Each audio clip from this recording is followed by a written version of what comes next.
बौद्ध धर्म विश्व के सबसे प्राचीन और सबसे प्रचलित धर्मों में से एक है। आज के समय में पूरे विश्व में बौद्ध धर्म के करोड़ों अनुयायी मौजूद हैं। बौद्ध धर्म की शुरुआत भगवान गौतम बुद्ध द्वारा की गई थी।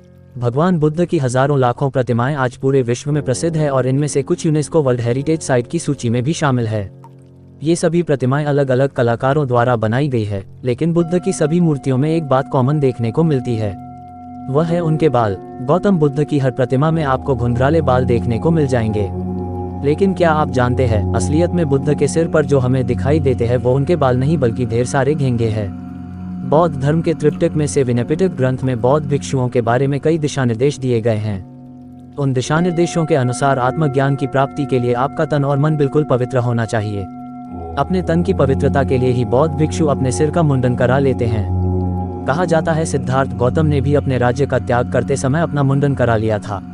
इस बात से साफ जाहिर होता है कि गौतम बुद्ध भी आज के भिक्षुओं की भांति ही गंजे हुआ करते थे और आज के समय में जो उनकी मूर्तियों के सिर पर आकृति बनाई जाती है वे उनके बाल नहीं है। पौराणिक कथाओं के अनुसार एक समय गौतम बुद्ध पेड़ के नीचे बैठकर ध्यानमग्न थे। वे अपनी साधना में इतने ज्यादा लीन हो गए थे कि उन्हें बाहर की दुनिया के बारे में कोई सुध बुध नहीं रही। उस दौरान गर्मी का मौसम था और सूरज ठीक उनके सिर पर मौजूद था। जिस समय वे कड़ी तपस्या में मग्न थे, उसी दौरान एक स्नेल उनके पास से गुजर रहा था। भगवान बुद्ध के प्रताप को देखकर स्नेल वहीं रुक गया और सोचने लगा कि इतनी गर्मी में ये किस प्रकार साधना में लीन है। इनके सिर पर तो बाल भी नहीं है, ऐसे में इन महात्मा को अधिक गर्मी लग रही होगी। ये बात विचार करते हुए वह स्नेल गौतम बुद्ध के शरीर पर रेंगता हुए उनके सिर पर पहुंच गया। उसने सोचा अगर मैं उनके सिर पर रहूंगा तो उन्हें गर्मी का एहसास कम होगा। जैसा कि आप जानते ही होंगे कि स्नेल का शरीर थोड़ा लचीला और नमी वाला होता है। स्नेल को पकड़ने से ठंडक का एहसास भी होता है। एक स्नेल को ऐसा करते देख कई स्नेल उसके पीछे पीछे गौतम बुद्ध के सिर पर चढ़ गए। कुल मिलाकर 108 स्नेल ने बुद्ध के सिर को पूरी तरह से कवर कर लिया था।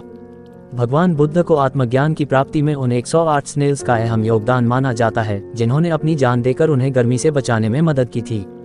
उन 108 स्नेल्स की स्मृति में ही भगवान बुद्ध की मूर्तियों के सिर पर आज घुंघराले बाल जैसी आकृति बनाई जाती है। वहीं कुछ लोग इस कहानी को सत्य नहीं मानते। उनके अनुसार भगवान बुद्ध की मूर्तियों के ऊपर वास्तव में बाल ही बने हैं।